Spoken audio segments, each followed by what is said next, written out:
नमस्कार मित्रों, मैं कौशल मांझे गवर्नमेंट कॉलेज लोरमी में पदस्थ हूँ। दोस्तों, आज हम देखेंगे यूरोपीय काल में भारतीय अर्थव्यवस्था से संबंधित ऑब्जेक्टिव क्वेश्चन सॉल्व करेंगे। मित्रों, यूरोपीय काल में भारतीय अर्थव्यवस्था से संबंधित इसमें ये ऑब्जेक्टिव क्वेश्चन बहुत ही महत्वपूर्ण है मित्रों। और ये इसमें भारतीय अर्थव्यवस्था उस समय यूरोपीय काल में कैसी थी, किस प्रकार की अर्थव्यवस्था थी, कौन कौन सी नीति इन्होंने अपनाए थे। मुख्य रूप से 3 नीति अपनाए थे, जैसे कि आप जानते हैं कि स्थायी बंदोबस्त, महलवाड़ी और रैयतवाड़ी व्यवस्था। इन्हीं व्यवस्था पर आधारित ये व्यवस्था होगी। यह ऑब्जेक्टिव क्वेश्चन है मित्रों। तो चलिए आरंभ करते हैं। भारत में ब्रिटिश उपनिवेश की नींव किस युद्ध के बाद पड़ी? भारत में ब्रिटिश उपनिवेश की नींव किस युद्ध के बाद पड़ी? तो वह पहला है बक्सर की युद्ध, दूसरा है पानीपत का तृतीय युद्ध, तीसरा है पानीपत का द्वितीय युद्ध और चतुर्थ है प्लासी का युद्ध। तो इसका सही आंसर है मित्रों आपका डी आंसर, प्लासी का युद्ध। थोड़ा सा इसमें व्याख्या भी दिया है मित्रों कि सन 1757 ईस्वी में प्लासी के युद्ध के बाद भारत में ब्रिटिश उपनिवेश की नींव पड़ी, जिसका आरंभिक उद्देश्य यहाँ के उन संसाधनों को कब्जे में लेना था जिससे कच्चा माल प्राप्त कर इंग्लैंड के बाज़ारों में बेचा जा सके। मित्रों, जैसे कि आप जानते ही हैं कि प्लासी के युद्ध में क्या हुआ था, अंग्रेज़ों को विजय मिला था। उस समय बंगाल के जो नवाब थे सिराजुद्दौला, इनकी मृत्यु इनको परास्त किया गया, फिर इनकी हत्या कर दी गई थी। तो कहा जाता है कि भारत में ब्रिटिश उपनिवेश की नींव जो है, शुरुआत जो पड़ी थी मित्रों, वह प्लासी का युद्ध के बाद ही हुआ था। और फिर पूर्ण रूप से जो है भारत पर अपना नियंत्रण इन्होंने अपना उपनिवेश स्थापित करना आरंभ कर दिया बक्सर के युद्ध के बाद। यानी एक प्रकार से भारत में ब्रिटिश सत्ता की स्थापना हो जाती है बक्सर के युद्ध के बाद। दूसरा ऑब्जेक्टिव क्वेश्चन चलो मित्रों देखते हैं। किस गवर्नर जनरल ने मिस्टेक है मित्रों, किस गवर्नर जनरल ने बंगाल में द्वैध शासन समाप्त कर इजारेदारी व्यवस्था की शुरुआत की? इजारेदारी व्यवस्था की शुरुआत की तो Lord Clive, Warren Hastings, Lord Cornwallis. इसका सही आंसर है मित्र Warren Hastings. Governor general Warren Hastings ने 1772 ईस्वी में बंगाल में द्वैध शासन व्यवस्था को समाप्त कर इजारेदारी व्यवस्था की शुरुआत की। किसने किया? गवर्नर जनरल वारेन हेस्टिंग्स ने। कब किया था? 1772 ईस्वी में। कहाँ किया था? बंगाल में। द्वैध शासन व्यवस्था को समाप्त कर, अब द्वैध शासन व्यवस्था किसने किया था मित्रों लागू? तो लॉर्ड क्लाइव ने द्वैध शासन व्यवस्था लागू किया था बंगाल में। तो इसको समाप्त किया था 1772 ईस्वी में वारेन हेस्टिंग्स ने, और वहाँ उन्होंने इजारेदारी व्यवस्था की शुरुआत की। इस व्यवस्था के अंतर्गत जिले के भू क्षेत्र से राजस्व वसूली की जिम्मेदारी कंपनी उसे सौंपती थी, जो सबसे अधिक बोली लगाता था। यानी इसका मतलब है कि जो सबसे अधिक उस राजस्व क्षेत्र से राजस्व इकट्ठा करेगा, उसी को जो है उस राजस्व मतलब उनका उस क्षेत्र को सौंप दिया जाता था राजस्व वसूल करने हेतु। यह व्यवस्था 5 वर्ष के लिए प्राप्त होती थी। यह जो वारेन हेस्टिंग्स ने जो इजारेदारी व्यवस्था लागू की थी, वह कितने वर्ष के लिए थी? 5 वर्ष के लिए थी। ये भी बहुत महत्वपूर्ण ऑब्जेक्टिव क्वेश्चन है। किस गवर्नर जनरल ने बंगाल में द्वैध शासन समाप्त कर इजारेदारी व्यवस्था की शुरुआत की? तो वारेन हेस्टिंग्स ने 1772 में किया था। तीसरा क्वेश्चन है कि स्थायी बंदोबस्त प्रथा के अंतर्गत ब्रिटिश भारत का कितने प्रतिशत भूभाग आता था? स्थायी बंदोबस्त 3 व्यवस्था थी, जैसे कि मैं आपको बताया हूँ। स्थायी बंदोबस्त, रैयतवाड़ी व्यवस्था और महलवाड़ी व्यवस्था। तो स्थायी बंदोबस्त के अंतर्गत 19%, आंसर डी इसका सही है। 19% स्थायी बंदोबस्त या जमींदारी व्यवस्था के अंतर्गत ब्रिटिश भारत का 19% भूभाग आता था। इस व्यवस्था के अंतर्गत कंपनी को आय का एक निश्चित हिस्सा तय हो गया, जिसका फसल नष्ट होने पर कोई भी असर नहीं पड़ता था। यानी यहाँ इसमें यह व्यवस्था थी मित्रों कि स्थायी बंदोबस्त जो था वह 19% भारतीय ब्रिटिश भू क्षेत्र के 19% क्षेत्र पर लागू किया गया था। और इसमें यह व्यवस्था की गई थी कि इसमें बाढ़ आ जाए, सूखा पड़ जाए, अकाल पड़ जाए, इससे उनको ब्रिटिशों को किसी भी प्रकार के कोई मतलब नहीं था।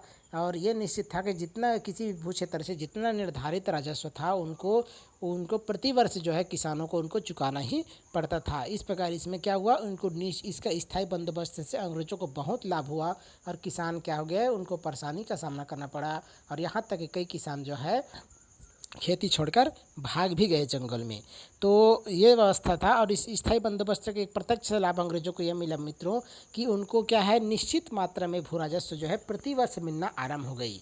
यद्यपि उनको अकाल से भी कोई अकाल पड़ जाए फिर भी उनको निश्चित भू मात्रा में राजस्व जो है प्राप्त हो जाती थी।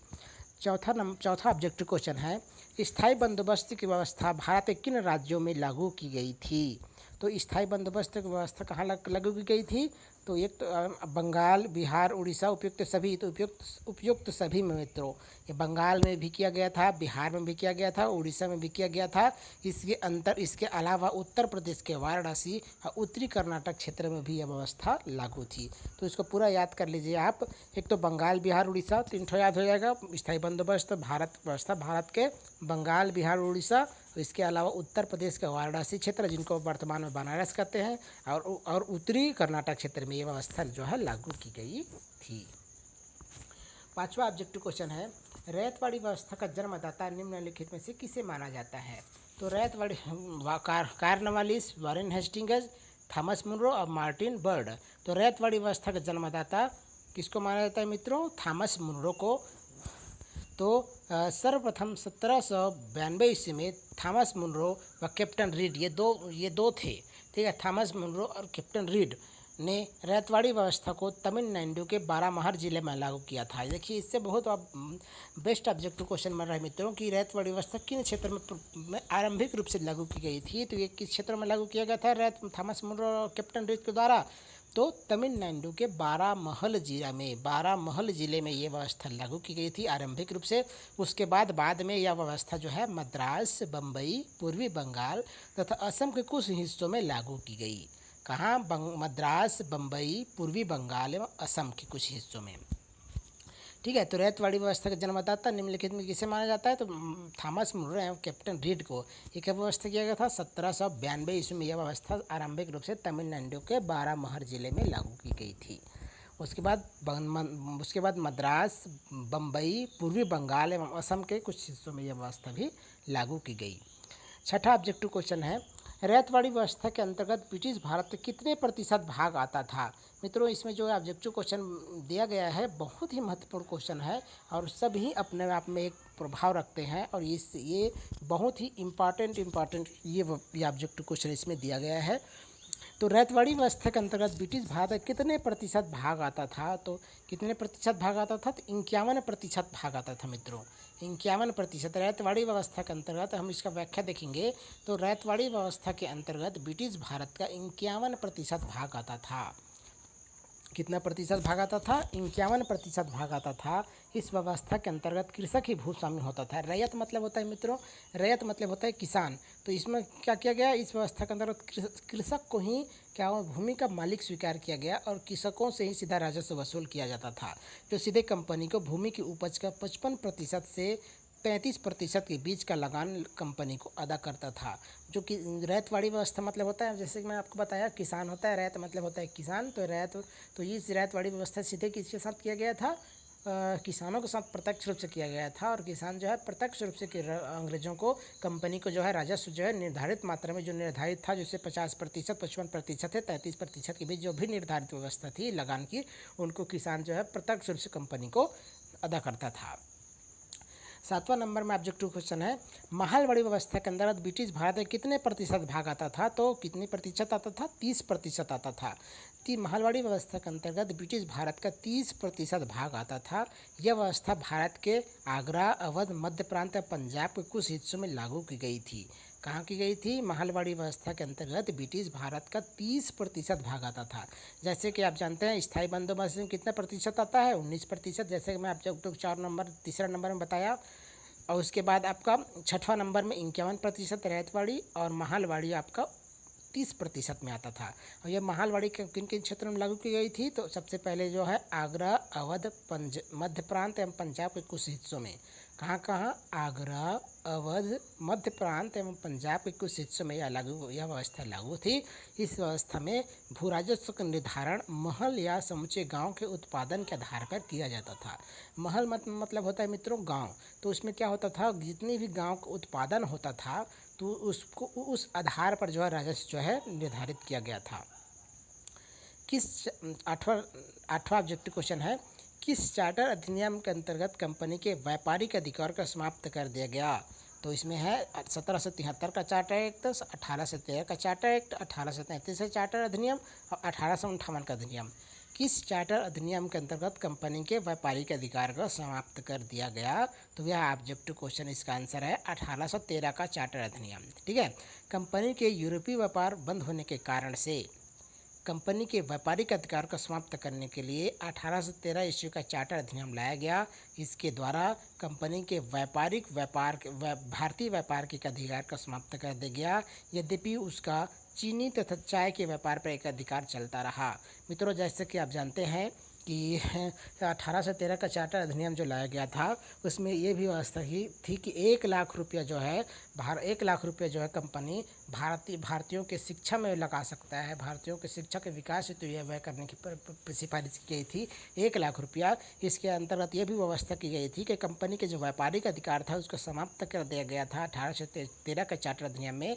और यह व्यवस्था थी कि सिर्फ 2 ऐसे वस्तु थी, चाय और चीनी, इन पर जो है व्यापारिक अधिकार अभी भी बना हुआ था 1813 के चार्टर अधिनियम के बाद भी। उसके बाद जो है चाय और चीनी पर प्रतिबंध लगा दिया गया 1833 के चार्टर अधिनियम में।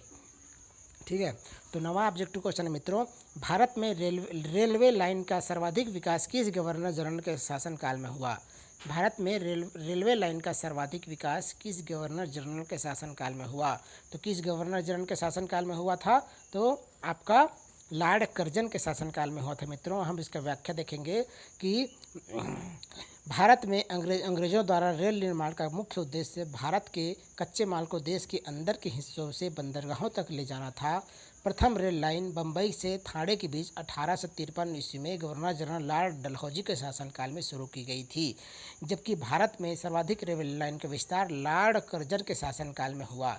जैसे कि मित्रों, आपको जानते हैं कि भारत में जो है रेलवे लाइन का आरंभिक शुरुआत किस गवर्नर जनरल के काल में हुआ था? तो लॉर्ड डलहौजी के काल में हुआ था। शुरुआत जो है आरंभ हुआ था लॉर्ड डलहौजी के शासनकाल में। और कब हुआ था? पूरे आपका बम्बई से थाने के बीच जो है 1853 ईस्वी में प्रथम रेल लाइन जो है बिछाई गई लॉर्ड डलहौजी के शासनकाल में। लेकिन इसमें अब क्वेश्चन ये पूछा जा रहा है मित्रों कि भारत में सर्वाधिक मात्रा में रेल लाइन किस गवर्नर जनरल के शासनकाल में आरंभ की गई? तो वह है आपका लॉर्ड कर्जन के शासनकाल में। लॉर्ड कर्जन के शासनकाल में सर्वाधिक मात्रा में, अधिक मात्रा में क्या किया गया? रेलवे लाइन का बिछाया गया। 10वां ऑब्जेक्टिव क्वेश्चन है मित्रों, निम्नलिखित में से कौन सा कथन असत्य है? पहला है, भारत में सूती वस्त्र का प्रथम मिल सन 1853 ईस्वी में बम्बई में कावसजी नाना भाई के प्रयासों से शुरू हुई। दूसरा है, भारत में पहली जूट मिल सन 1955 ईस्वी में सूरत में स्थापित हुई। तीसरा है, टाटा आयरन कंपनी टिस्को की स्थापना 1907 ईस्वी में हुई। कार्ल मार्क्स ने भारतीय रेल को आधुनिक युग का अग्रदूत कहा। तो इसमें जो असत्य है मित्रों, इसमें बी नंबर का है, भारत में पहली जूट मिल 1955 में सूरत में स्थापित हुई। सूरत में स्थापित 1955 में सूरत में स्थापित हुई, ये गलत है मित्रों। यह 1855 में स्थापित हुई थी और ये सूरत में न होकर के भारत में पहली जूट मिल जो है बंगाल के सिरसा नामक स्थान पर शुरू हुई थी। ठीक है, तो इसमें आंसर जो है बी नंबर का आएगा। तो एक तो इसमें सत्य क्या क्या है? इसमें भारत में सूती वस्त्र के जो प्रथम मिल, ध्यान से देखिएगा, इसमें जो है व्याख्या भी दिया गया है। और जो भी देखिए मित्रों, जो ऑब्जेक्टिव क्वेश्चन होता है इसमें जो तर्क होता है, जो कथन होता है, अगर वो सही कथन होता है तो ये भी एक ऑब्जेक्टिव क्वेश्चन इससे भी बन सकता है। इसलिए प्रत्येक चीज़ को आपको ध्यान से देखते हुए चलना है। भारत में सूती वस्त्र के प्रथम मिल, यहाँ हमें जानकारी मिल गया कि भारत में सूती वस्त्र के प्रथम मिल सन 1853 ईस्वी में बम्बई में कावसजी नाना भाई के प्रयासों से शुरू हुई थी। ये कथन सत्य है, यानी ये वाक्य जो है पूर्ण रूपेण सत्य है कि भारत में प्रथम सूती मिल वस्त्र की निर्माण जो है प्रथम मिल सन 1853 ईस्वी में। 1853 ईस्वी में क्या हुआ था मित्रों? लॉर्ड डलहौजी के शासनकाल में मुंबई से थाने के बीच रेलवे लाइन बिछाई गई थी, रेल चली थी। तो अब बम्बई में कावसजी नाना भाई के प्रयासों से प्रथम सूती वस्त्र मिल का निर्माण किया गया। ठीक है, दूसरी ऑब्जेक्टिव क्वेश्चन है, जैसे कि गलत था, मैं आपको इससे पहले बताया, भारत में पहली जूट मिल जो है सन 1855 में हुआ था मित्रों। कहाँ हुआ था? बंगाल के सिरसा नामक स्थान पर हुआ था भारत की पहली जूट मिल। तीसरा नंबर है टाटा आयरन कंपनी, टिस्को की स्थापना 1907 ईस्वी में हुई। ये भी बहुत महत्वपूर्ण ऑब्जेक्टिव क्वेश्चन है, बार बार नेट में एग्जाम में आता है कि प्रथम टाटा आयरन कंपनी की स्थापना कब की गई, तो 1907 ईस्वी में की गई। और चौथा है कार्ल मार्क्स ने भारतीय रेल को आधुनिक युग का अग्रदूत कहा। ये ऑब्जेक्टिव क्वेश्चन बहुत ही महत्वपूर्ण है। ये जो वाक्य है कि किसने कहा कि किसने भारतीय रेल को आधुनिक युग का अग्रदूत कहा, तो किसने कहा था, कार्ल मार्क्स ने कहा था। कार्ल मार्क्स की पुस्तक के नाम बहुत ही महत्वपूर्ण है मित्रों, जैसे कि आप जानते हैं दास कैपिटल। अब ऑब्जेक्टिव 11 नंबर में हम देखते हैं कि भारत के प्रथम राष्ट्रवादी नेता कौन थे जिन्होंने सबसे पहले प्रति व्यक्ति आय का पता लगाया, तो ये आ जाएगा आपका सीधा, आप चले जाइए दादा भाई नौरोजी। ठीक है, दादा भाई नौरोजी। भारत के प्रथम राष्ट्रवादी नेता कौन थे जिन्होंने सबसे पहले प्रति व्यक्ति आय का पता लगाया, तो दादा भाई नौरोजी। दादा भाई नौरोजी, हम इसका व्याख्या देखते हैं तो दादा भाई नौरोजी प्रति व्यक्ति आय का अनुमान लगाने वाले पहले भारतीय राष्ट्रवादी नेता माने जाते हैं। दादा भाई नौरोजी ने 2 मई सन 1867 ईस्वी को लंदन में आयोजित ईस्ट इंडिया एसोसिएशन की बैठक में अपने पेपर के शीर्षक इंग्लैंड्स डेप्ट टू इंडिया में धन के बहिर्गमन के सिद्धांत को प्रस्तुत किया था। जैसे कि आप जानते हैं कि दादा भाई नौरोजी धन के बहिर्गमन सिद्धांत से प्रसिद्ध है और इनकी पुस्तक का नाम है इनके पेपर का शीर्षक क्या था, इंग्लैंड्स डेप्ट टू इंडिया, धन के बहिर्गमन। ठीक है, और इसने कब प्रस्तुत किया था, 2 मई सन 1867 ईस्वी को। कहाँ किया गया था, लंदन में जो आयोजित होने वाले ईस्ट इंडिया एसोसिएशन के बैठक में। इसमें इन्होंने इस पत्र को पढ़ा था, इंग्लैंड से डेप्ट टू इंडिया, धन के बहिर्गमन सिद्धांत में। इसमें ये दिखाने का प्रयास किया था मित्रों कि किस प्रकार भारत की धन जो है धीरे धीरे इंग्लैंड की ओर प्रस्थान कर रही है और वहाँ से उनको इंग्लैंड से उनको कुछ लाभ नहीं मिल रहा है, लेकिन भारत का धन जो है इंग्लैंड प्रस्थान कर रही है, इंग्लैंड पलायित हो रही है और जो है इस प्रकार भारत जो है धीरे धीरे गरीब होता जा रहा है। तो ये प्रथम राष्ट्रवादी नेता थे जिन्होंने धन का बहिर्गमन सिद्धांत को बताया था और जिसने प्रति व्यक्ति आय का भी अनुमान लगाने का प्रयास किया था। 12वां ऑब्जेक्टिव क्वेश्चन है, दादा भाई नौरोजी ने किस पुस्तक के धन बहिर्गमन सिद्धांत की व्याख्या की थी। देखिए इसमें क्वेश्चन आ गया, दादा भाई नौरोजी ने किस पुस्तक में आपकी तो ये पेपर का शीर्षक क्या था, इंग्लैंड से डेप्ट टू इंडिया था, लेकिन धन का बहिर्गमन सिद्धांत का प्रस्तुत किस पुस्तक में उन्होंने किया था, तो वह है the poverty and unBritish rule in India. Answer C number का आएगा। दादा भाई नौरोजी ने अपनी पुस्तक poverty and unBritish rule in India में धन बहिर्गमन सिद्धांत की विस्तृत व्याख्या की थी। उन्होंने धन निकासी को अनिष्टों का अनिष्ट कहा की संज्ञा भी दी है। देखिए धन निकासी को अनिष्टों का अनिष्ट ये वाक्यांश किसने दिया, ये तो आ जाएगा आपका दादा भाई नौरोजी ने। इनकी पुस्तक का नाम क्या था, poverty and unBritish rule in India. ठीक है, ध्यान से सुनिएगा, दादा भाई नौरोजी की पुस्तक है poverty and unBritish rule in India, धन बहिर्गमन का सिद्धांत। इसमें इन्होंने क्या किया था, धन बहिर्गमन की विस्तृत व्याख्या किया था और इसी को क्या कहा था, अनिष्टों का अनिष्ट की संज्ञा इन्होंने दी थी। 13 नंबर का ऑब्जेक्टिव क्वेश्चन है मित्रों कि भारतीय आय का प्रथम वैज्ञानिक आकलन निम्नलिखित में से किसके द्वारा किया गया। पहला है रमेश चंद्र दत्त, दूसरा है दादा भाई नौरोजी, तीसरा है डॉक्टर V.K.R.V. राव और आपका चौथा है डी नंबर का है महादेव गोविंद रानडे। तो इसका सही आंसर है मित्रों सी नंबर का डॉक्टर V.K.R.V. राव, जिन्होंने भारतीय आय का प्रथम वैज्ञानिक आकलन प्रस्तुत किया था। यद्यपि पहले ऐसे व्यक्ति हैं जिन्होंने प्रति व्यक्ति आय का पता लगाया, तो इसमें क्या आ जाएगा आपका दादा भाई नौरोजी ने, और इन्होंने प्रति व्यक्ति आय का वैज्ञानिक आधार पर इनका आकलन किया था, खोज किया था, तो डॉक्टर V.K.R.V. राव है मित्रों।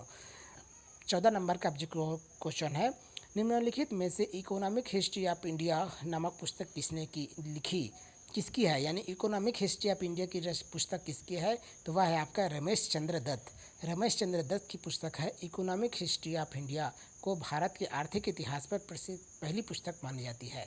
देखिए जो रमेश चंद्र दत्त RC दत्त ने जो पुस्तक लिखी है मित्रों इकोनॉमिक हिस्ट्री ऑफ इंडिया, इसको भारतीय अर्थव्यवस्था में भारतीय इतिहास का पहली पुस्तक ऐसा माना जाता है जिन्होंने भारत के आर्थिक इतिहास को लेकर इन्होंने इतिहास लिखा था, रमेश चंद्र दत्त ने। 15 ऑब्जेक्टिव क्वेश्चन है 15वां नंबर का, कांग्रेस के किस अधिवेशन में सर्वप्रथम धन निष्कासन के सिद्धांत को स्वीकार किया गया। अब देखिए, धन निष्कासन सिद्धांत किसने दिया था? सबसे पहले दादा भनोट जी ने। किस शीर्षक में दिया था? किस उसकी पुस्तक का नाम क्या था? Poverty and un British rule in India, धन का बहिर्गमन सिद्धांत। इस पेपर का नाम क्या था? पेपर का शीर्षक क्या था? इंग्लैंड डेप्ट टू इंडिया। ठीक है, तो इसमें किस अधिवेशन में इसको स्वीकार किया गया? किस धन निष्कासन सिद्धांत को किस में स्वीकार किया गया? तो यह इसका आंसर आएगा कलकत्ता अधिनियम सन 1896 ईस्वी में। सन 1896 ईस्वी में कांग्रेस के कलकत्ता अधिवेशन में सर्वप्रथम धन निष्कासन के सिद्धांत को स्वीकार किया गया। इसी अधिवेशन में बंकिम चंद्र चटर्जी द्वारा राष्ट्रीय गीत वंदे मातरम भी गाया गया था। देखिए, इसमें बहुत महत्वपूर्ण जानकारी मिला मित्रों कि एक तो सन 1896 के जो कलकत्ता अधिवेशन है, इसमें पहली बार धन निष्कासन के सिद्धांत को स्वीकार किया गया था। और इसी 1896 ईस्वी के ही कलकत्ता अधिवेशन में ही बंकिम चंद्र चटर्जी की जो रचना है, राष्ट्रीय गीत है वंदे मातरम, इसको जो है गाया गया था।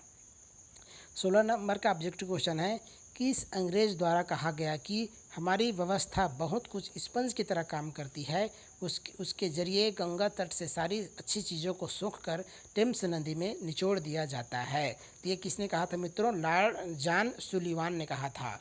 ये जो मद्रास के गवर्नर थे जॉन सुलिवान ने कहा था कि हमारी व्यवस्था बहुत कुछ स्पंज की तरह काम करती है, उसके जरिए गंगा तट से सारी अच्छी वस्तुएं को सोख लिया जाता है और उसे टेम्स नदी की किनारे निचोड़ दिया जाता है। तो ये वाक्यांश बहुत ही महत्वपूर्ण है। तो इसमें आप जनरली इसमें लॉर्ड डलहौजी ये लिखा जाता है, लॉर्ड डलहौजी लिखा जाता है, लेकिन इसमें लॉर्ड डलहौजी नहीं है। इसका सही आंसर है जॉन सुलिवान है मित्रों।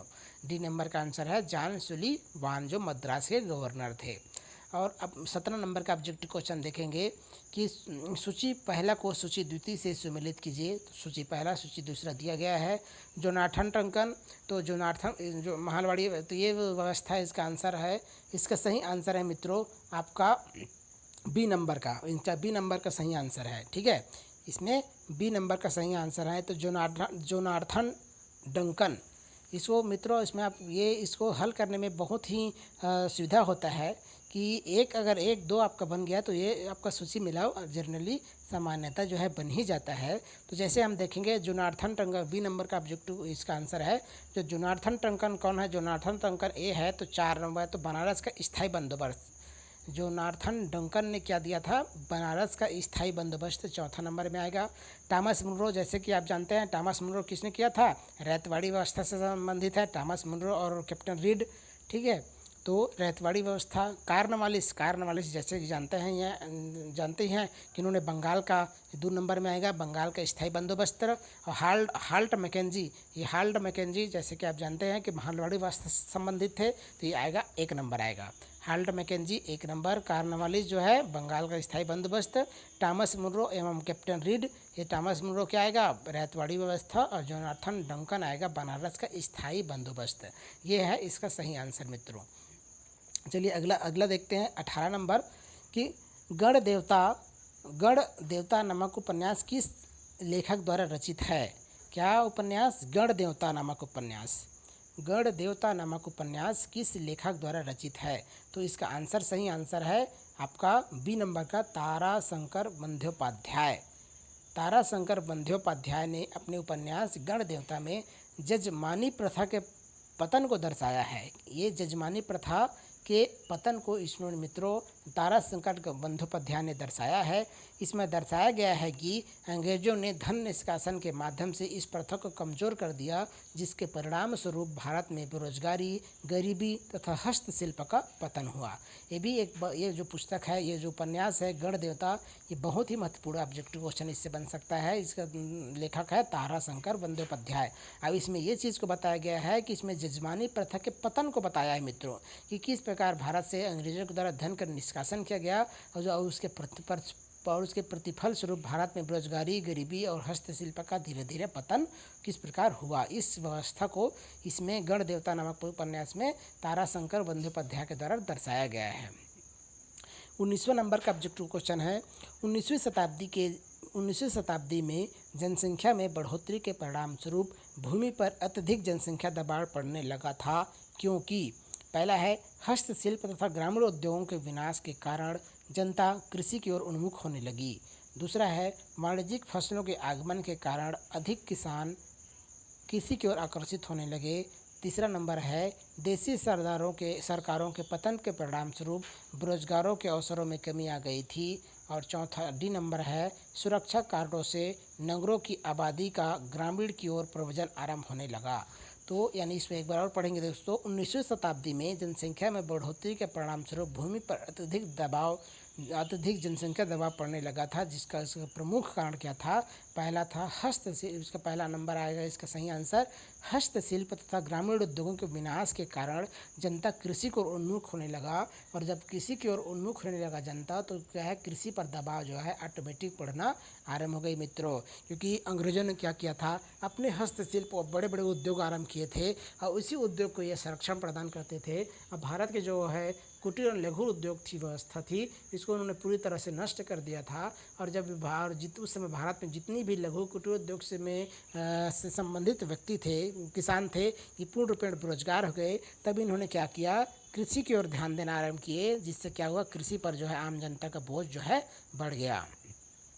अनौद्योगिकरण के कारण भारतीय अर्थव्यवस्था कृषि पर अत्यधिक निर्भर होने लगी। भारतीय उद्योग धंधों का ह्रास हो गया, जिसके कारण कृषि पर दबाव बढ़ता गया। लेकिन जिस मात्रा में उत्पादन चाहिए उतना उत्पादन नहीं हो सका, क्योंकि जनसंख्या धीरे धीरे बढ़ने लग गए थे और उतना अधिक उत्पादन नहीं होता था जितनी कि उस वर्तमान जनसंख्या को भरण पोषण किया जा सके। 20वें नंबर का ऑब्जेक्टिव क्वेश्चन है मित्रों, सूची पहला को सूची दूसरा से सुमेलित कीजिए। तो इसमें है 1921 में क्या हुआ था मित्रों? इसमें सही आंसर है इसका मित्रा, सी नंबर का सही आंसर है। 1921 में क्या हुआ था, अवध किसान कानून बना था। आपका सीधा चाहिएगा तीसरा नंबर में। सूची पहला में 1921 है, तो सूची दूसरा में तीसरा नंबर चले जाइए सीधा। आपका 1921 में हो जाएगा अवध किसान अधिनियम। ठीक है, तो अवध किसान कानून कब बनाया गया? अवध किराया अधिनियम, सॉरी किसान में बोल रहा था, अवध किराया अधिनियम। तो 1921 ईस्वी में अवध किराया अधिनियम बनाया गया, अवध किराया कानून 1921 ईस्वी में। उसी प्रकार 1926 ईस्वी में क्या बना था मित्रों? आगरा काश्तकारी अधिनियम, डी नंबर का आ जाएगा आगरा काश्तकारी अधिनियम। और 1938 ईस्वी में आ जाएगा आपका यूपी काश्तकारी अधिनियम, 2 नंबर का आ जाएगा दूसरा नंबर। 1938 में यूपी काश्तकारी अधिनियम। और 1939 में आ जाएगा जो आपका बम्बई लघु संपत्ति धारक राहत अधिनियम। ये ऑब्जेक्टिव क्वेश्चन बहुत ही महत्वपूर्ण है, एक बार इसको हम फिर से देखेंगे मित्रों। 1921 में इसमें क्या हुआ था, अवध किराया अधिनियम आया। 1926 ईस्वी में आगरा काश्तकारी अधिनियम आया। 1938 ईस्वी में यूपी काश्तकारी अधिनियम आया। और 1939 ईस्वी में आपका बम्बई लघु संपत्ति धारक राहत अधिनियम आया। ये ऑब्जेक्टिव क्वेश्चन 20 नंबर का बहुत ही महत्वपूर्ण है। उसके बाद 21वें नंबर में चलते हैं मित्रों कि निम्नलिखित स्थानों पर विचार कीजिए। निम्नलिखित स्थानों पर विचार कीजिए। पहला है the Indian currency Fowler commission. दूसरा है the royal commission Chamberlain of India finance and currency. तीसरा है the imperial bank of India. चौथा है the reserve bank of India. इन संस्थानों को सही कार्यक्रम के अनुसार चुनिए। तो इसका सही कार्यक्रम है मित्रों बी नंबर का, पहला आ जाएगा the Indian currency Fowler commission. ये बनाया गया था 1898 ईस्वी में। The Indian currency Fowler commission 1898 ईस्वी में। दूसरा बना था the royal commission Chamberlain of India finance and currency, ये बना था 1913 ईस्वी में। ये जो ऑब्जेक्टिव ये जो है ये क्रम से है मित्रों। The Indian bank of India बना था 1921 ईस्वी में। The reserve bank of India बना था 1935 ईस्वी में। तो ये इनका सही कालक्रम है। ठीक है, एक बार इसको हम फिर से देखेंगे। The Indian currency Fowler commission ये बना था 1898 ईस्वी में। कब बना था? 1898 ईस्वी में the Indian currency Fowler commission बना था मित्रों। The Indian currency Fowler commission 1898 ईस्वी में। The royal commission on India finance and currency 1913 ईस्वी में बना था। और the royal commission on Indian finance and currency 1813 ईस्वी में।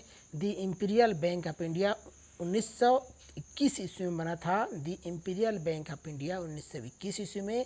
और चौथा नंबर का है the reserve bank of India 1935 ईस्वी में ये स्थापित की गई थी। तो मित्रों 22वां नंबर का ऑब्जेक्टिव क्वेश्चन है, सूची पहला को सूची दूसरे के साथ सम्मिलित कीजिए। तो सूची पहला है और सूची दूसरा है मित्रों, तो इसमें इसका आंसर सही आंसर है, इनका डी आंसर सही है। The Indian mill association the Indian mill association की स्थापना कब हुई थी? तो इसका स्थापना हुई थी 1884 ईस्वी में। द इंडियन मिल एसोसिएशन 1884 ईस्वी में। ठीक है, याद हो गया। दी इंडियन मिल एसोसिएशन, इसका दूसरा नंबर आ जाएगा 1884 ईस्वी।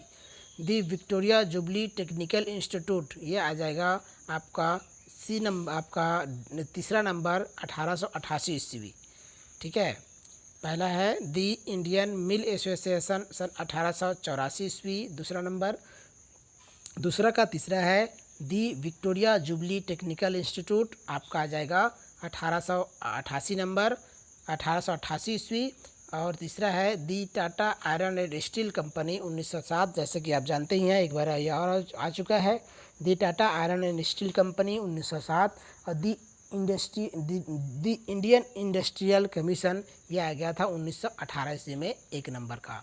ठीक है, इसको एक बार और रिपीट करेंगे मित्रों 22वां नंबर को। दी इंडियन मिल एसोसिएशन सन 1884 ईस्वी में। दी इंडियन मिल एसोसिएशन 1884 में।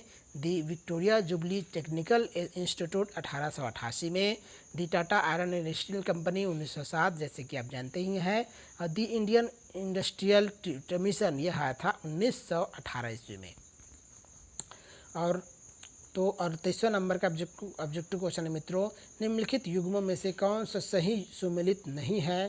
तो ये है रैयतवाड़ी बंदोबस्त मद्रास, तालुकेदारी बंदोबस्त बम्बई, और आपका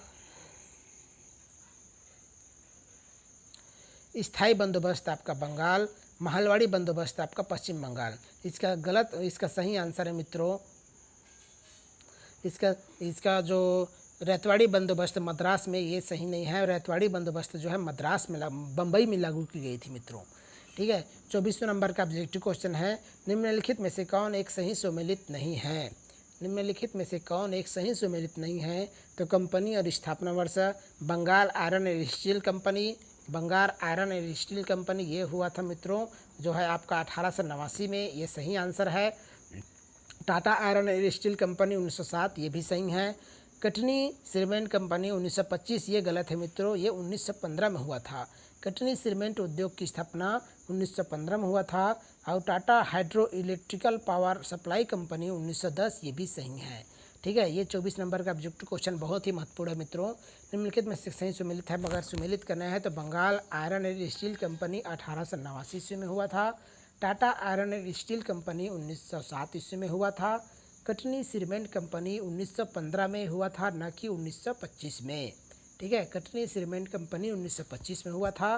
और Tata hydro electric power supply company 1910 में हुआ था। 25वें नंबर का ऑब्जेक्टिव क्वेश्चन है मित्रों, निम्नलिखित ब्रिटिश अफसर पर विचार कीजिए, इनमें से कौन मालगुजारी व्यवस्था से संबंधित था? मालगुजारी व्यवस्था से संबंधित था तो एक तो है शान शोर लिखा है मित्रों, ये जान शोर है। जेम्स ग्रांट, वारेन हेस्टिंग्स, मैकनाटेन, तो ये इसका सही आंसर है आपका सी नंबर का। एक तो जान शोर है और दूसरा है आपका जेम्स ग्रांट। कॉर्नवालिस के शासनकाल में मालगुजारी व्यवस्था के तहत राजस्व वसूली बोर्ड के सदस्यों में से जेम्स ग्रांट और जॉन शोर भी थे। ठीक है, तो ये इसका आंसर है। ब्रिटिश मालगुजारी व्यवस्था से संबंधित कौन थे? तो जेम्स ग्रांट और जॉन शोर थे, जो राजस्व वसूली बोर्ड के सदस्य थे। और किसके शासनकाल में मालगुजारी व्यवस्था शुरू हुआ? तो कॉर्नवालिस के समय में। 26वां नंबर का है मित्रों, हिटले कमीशन का संबंध निम्नलिखित में से किससे था? पहला है सार्वजनिक व्यवस्था, दूसरा बी नंबर का श्रम, सी नंबर है सिविल सेवा और डी नंबर है भूखमरी व गरीबी। तो इसका सही आंसर है बी नंबर। हिटले कमीशन का संबंध जो है किससे है? श्रम से है। भारत में जे.एच. हिटले की अध्यक्षता में एक श्रम आयोग का गठन 1929 ईस्वी में किया गया था। कब किया गया था? 1929 ईस्वी में किया गया था। हिटले कमीशन का संबंध किससे है? तो श्रम से है। 1929 ईस्वी में J.H. हिटले ने एक श्रम आयोग का गठन किया था। ठीक है। 27वां नंबर का ऑब्जेक्टिव क्वेश्चन है आपका, 1866 ईस्वी में उड़ीसा में पड़ने वाले भीषण अकाल के समय गवर्नर जनरल कौन था? कब की घटना ये? 1866 ईस्वी का। तो इसका सही आंसर है मित्रों सर जॉन लॉरेंस। ये नंबर का ऑब्जेक्टिव क्वेश्चन सही होगा, सर जॉन लॉरेंस सन 1866 ईस्वी में उड़ीसा में पड़ने वाले अकाल दुर्भिक्ष के समय वायसराय कौन था? उस समय सर जॉन लॉरेंस था। उड़ीसा में वायसराय कौन था जी? सन 1866 समय जिस समय उड़ीसा में भीषण अकाल पड़ा उस समय सर जॉन लॉरेंस था। 28वां नंबर का ऑब्जेक्टिव क्वेश्चन है, किस समाचार पत्र ने कहा था कि भारत में रेल का विकास एक हथकड़ी है? तो ये वंदे मातरम, सहचर, इंद्रप्रकाश और सोम प्रकाश। तो किसने कहा था? बी नंबर का ऑब्जेक्टिव क्वेश्चन सही है, सहचर नामक समाचार पत्र ने कहा था कि भारत में रेल का विकास एक हथकड़ी है। ये ऑब्जेक्टिव क्वेश्चन बहुत ही महत्वपूर्ण है मित्रों। जैसे कि जनरली सामान्यतः इसमें ऑब्जेक्टिव क्वेश्चन में सोम प्रकाश को टिक करेंगे, लेकिन ये सोम प्रकाश न होकर के सही आंसर है सहचर। सहचर नामक समाचार पत्र ने कहा था कि भारत में रेल का विकास एक हथकड़ी है। 29वां नंबर का ऑब्जेक्टिव क्वेश्चन है, अखिल भारतीय किसान सभा की स्थापना कब हुई थी? तो ये हुई थी 1936 ईस्वी में। सी नंबर का ऑब्जेक्टिव क्वेश्चन सही है, 11 अप्रैल 1936 ईस्वी को लखनऊ में अखिल भारतीय किसान सभा का गठन किया गया था। स्वामी सहजानंद सरस्वती ने इस सभा की अध्यक्षता तथा N.G. रंगा को इस सभा का महासचिव बनाया गया था। देखिए मित्रों, इसमें बहुत सारा ऑब्जेक्टिव क्वेश्चन इसमें बन रहा है। ये अखिल भारतीय किसान सभा की गठन इस सभा की स्थापना कब की गई थी? तो 1936 में। कब? 11 अप्रैल 1936 को। ठीक है, 11 अप्रैल 1936 को। और इसी समय क्या हुआ था? इस कहाँ हुआ था? लखनऊ में अखिल भारतीय किसान सभा का गठन किया गया था। अखिल भारतीय किसान सभा का गठन किया गया था। स्वामी सहजानंद सरस्वती ने इस सभा की अध्यक्षता तथा N.G. रंगा, कौन थे? N.G. रंगा को इस सभा का महासचिव बनाया गया था। 30वां नंबर का ऑब्जेक्टिव क्वेश्चन है, निम्नलिखित में से किसने कहा था कि ब्रिटिश भारत में रेलवे की कोई उपयोगिता नहीं है, यह दूसरे की पत्नी को अलंकृत करने जैसा है? तो इसका सही आंसर है आपका बाल गंगाधर तिलक। बाल गंगाधर तिलक ने अंग्रेजों पर टिप्पणी करते हुए कहा था कि ब्रिटिश भारत में रेलवे की कोई उपयोगिता नहीं है, यह दूसरी की पत्नी को अलंकृत करने जैसा है।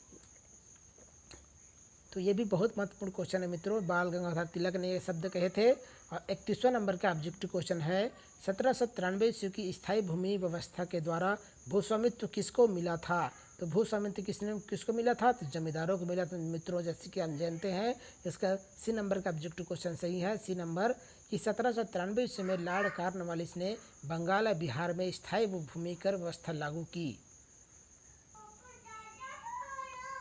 1793 ईस्वी में लॉर्ड कॉर्नवालिस ने बंगाल और बिहार में स्थायी भूमि कर व्यवस्था लागू की। इसके अंतर्गत 8/9 भाग कंपनी को तथा 1/9 भाग जमींदारों को अपने पास रखना होता था। तो लॉर्ड कॉर्नवालिस ने क्या किया था? बंगाल में स्थायी भूमि कर व्यवस्था लागू की थी, बंगाल और बिहार में। इसके अंतर्गत क्या था? 8/9 भाग कंपनी को तथा 1/9 भाग जमींदारों को अपने पास रखना होता था। अब ये व्यवस्था किसके साथ लागू की गई थी? तो जमींदारों के साथ लागू की गई थी। 32वां नंबर का ऑब्जेक्टिव क्वेश्चन है मित्रों, 19वीं शताब्दी के अंत में कौन सा प्रमुख उद्योग भारतीय पूंजीपतियों के हाथ में था? तो वह आंसर है आपका खनन। पहला है खनन, दूसरा है सूती वस्त्र, तीसरा है जूट और चौथा है लौह एवं इस्पात। तो इसका सही आंसर है सूती वस्त्र उद्योग। 19वीं शताब्दी के अंत में कौन सा प्रमुख उद्योग भारतीय पूंजीपतियों के हाथ में था? तो सूती उद्योग था मित्रों।